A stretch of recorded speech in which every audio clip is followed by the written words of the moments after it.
Bonjour à tous, voilà, je viens corriger avec vous d'abord votre devoir, pages 248, 49 et 250. Voilà, l'exercice 1, je l'avais réalisé avec vous sur la vidéo précédente. Voici l'exercice 2. Alors, petites explications. Je rappelle que quand il y a 2 lettres, c'est une droite. Quand il y a 3 lettres, on a vu que c'était un plan.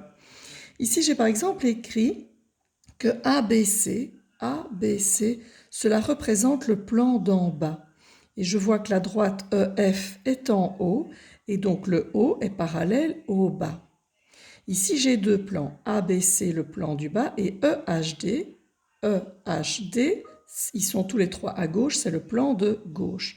Comment est le plan du bas par rapport au plan de gauche? On est bien perpendiculaire.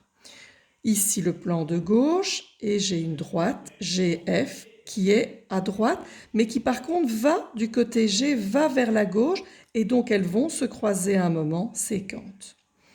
Attention aux 9 où c'était des demi-droites, mais on voit que la demi-droite qui commence à A, qui passe par D et qui continue, et la demi-droite BC qui commence à B, qui continue par C, eh bien en fait elles vont se croiser parce qu'elles sont toutes les deux en bas et elles se croisent là plus loin sur le sol. C'est pour ça que j'ai bien mis séquente. Petite remarque aussi sur le 11. Le 11, on a donc 2 droites qui sont gauches. 2 droites gauches, c'est 2 droites qui se touchent jamais. Jusqu'à présent, vous connaissez les 2 droites parallèles qui ne se touchent pas. Mais si je tourne mon crayon rose, évidemment que ces 2 droites ne vont jamais se toucher non plus, mais elles ne sont plus dans le même plan. Il y en a une qui est horizontale et l'autre qui est en oblique. Donc quand on a ce cas-là, c'est ce qu'on appelle des droites gauches. Alors, la deuxième colonne, vous corrigez. Attention à l'exercice 10, ils avaient mis des barres, on se rappelle que ça veut dire des longueurs, et on remarque que la longueur de DC, eh bien c'est la même longueur que HG. Donc il fallait juste mettre égal, différent, ou limite plus petit ou plus grand. Voilà, vous pouvez faire un arrêt sur image pour vous corriger. Je passe à la page suivante, page 249. La page 249, voilà. Donc, ici, le développement est incorrect, non pas par rapport aux couleurs, mais uniquement par rapport aux longueurs. C'est-à-dire que vous voyez que ces 2 longueurs-là vont l'une sur l'autre, ça va bien, mais cette longueur-là et cette longueur-là ne correspondent pas. Elles ne vont pas pouvoir aller l'une sur l'autre. Donc, le développement est incorrect, car les longueurs des faces bleues et vertes ne correspondent pas. Ici, le développement est correct. J'ai la face avant, la face arrière. Disons que ça, c'est... Oui, ça change rien. Et disons que ça, c'est les autres 4 faces. Ou bien vous pouvez dire que ça, c'est la face du bas et ça, c'est la face d'en haut. Et que ça, ce sont les 4 faces qui sont droites. Mais en tout cas, c'est correct. Ici, c'est incorrect à cause des vertes. Donc, les 2 faces vertes, ici, sont toutes les 2 du même côté. C'est pas possible, il fallait une face verte de ce côté-ci. Ah oui, petite remarque pour le développement qui est correct. On voit qu'ici, la petite longueur sur la petite longueur vont correspondre et la longueur de 3 barres va bien aller sur la longueur de 3 barres. On va donc pouvoir coller.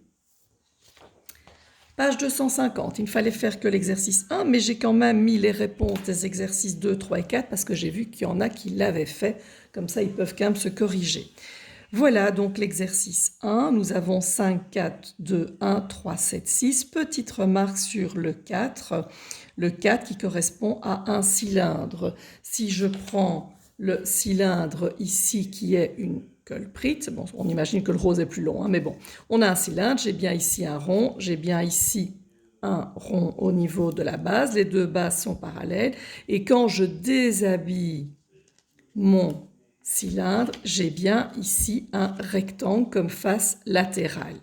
C'est un rectangle qui a été enroulé, mais quand je le mets à plat, c'est bien un rectangle. La longueur de ce rectangle est la hauteur du cylindre et la largeur de mon rectangle, c'est le contour de la base. Nous passons à la page 251. Voilà, pour que vous puissiez corriger. Page 251. Vous avez donc une activité et on a 4 solides. Nous allons donc devoir suivre chaque fois dans un tableau. Je n'ai pas remis sur la feuille moi-même puisque j'ai les réponses à côté. Donc c'est pour ça que j'ai reproduit ça ici. Vous mettez directement sur votre page 251, exercice A. Le B ne sera pas à faire. Je fais la première colonne avec vous qui est le prisme droit à base triangulaire. Vous avez chaque fois le dessin qui est fait avec les dimensions. Ils ont mis les deux bases en bleu, la base d'en bas, la base d'en haut, qui sont des bases isométriques et parallèles. On demande la forme des bases. La forme des bases, évidemment ici, ce sont bien deux triangles. Quelle est l'aire des bases? D'abord, pour un triangle, quelle est la formule? La formule, c'est base fois hauteur sur 2. Vous mettez sur la première ligne. Deuxième ligne, quelle est la base? Je parle du triangle. La base, c'est 3 cm fois 4 cm pour la hauteur du triangle divisé par 2. Je calcule 3 fois 4, 12 divisé par 2, ce qui fait 6. Mais c'est l'aire des deux bases, donc je dois faire 2 fois la formule, 2 fois le calcul. Donc 6 fois 2, 12, et on est dans des centimètres carrés vu que je fais l'aire. Qu'est-ce qu'on a comme forme pour le latéral? C'est colorié en rose sur votre dessin. Nous avons 3. Oui, si on avait 2, on peut le mettre, je l'ai dit, mais je ne l'ai pas écrit. 3 rectangles. Quelle est la formule pour un rectangle? C'est longueur fois largeur. Mais c'est 3 rectangles différents, donc je ne vais pas pouvoir faire fois 3. Donc je prends le premier grand rectangle qui est devant moi. Le grand ici devant, il fait 5 fois 4. Donc 5 fois 4. Plus. Je vais prendre la petite ici derrière. Petite surface latérale, c'est 3 fois 4. Plus celle qui est derrière, elle fait 4 sur 4. PEMDAS, je calcule d'abord les multiplications. J'ai 20 plus 12 plus 16, ce qui me donne 48 cm². L'aire totale, je reprends l'aire des deux bases, qui est 12, plus je reprends l'aire latérale, qui est 48, et j'obtiens un résultat total de 60 cm². Je rappelle que les unités, on peut les mettre qu'à la fin, on n'est pas obligé de les mettre dans les calculs. Donc pour le cylindre, ici le deuxième, après vous ferez le reste tout seul, mais pour le deuxième, les bases, ce sont deux cercles. Petit rappel pour l'aire des bases, nous avons pi r carré qu'il faudra faire fois 2. Au niveau de l'aire latérale, on se rappelle, je viens de le montrer sur ma colle Pritt, que vous avez un rectangle, que c'est bien longueur fois largeur, mais attention, petite complication, la longueur est donc bien la hauteur du solide et la largeur est bien le contour du cercle. Formule du contour du cercle, 2 pi r. Et puis vous pouvez calculer et continuer le reste. Vous terminerez la page 251 et à la page 252,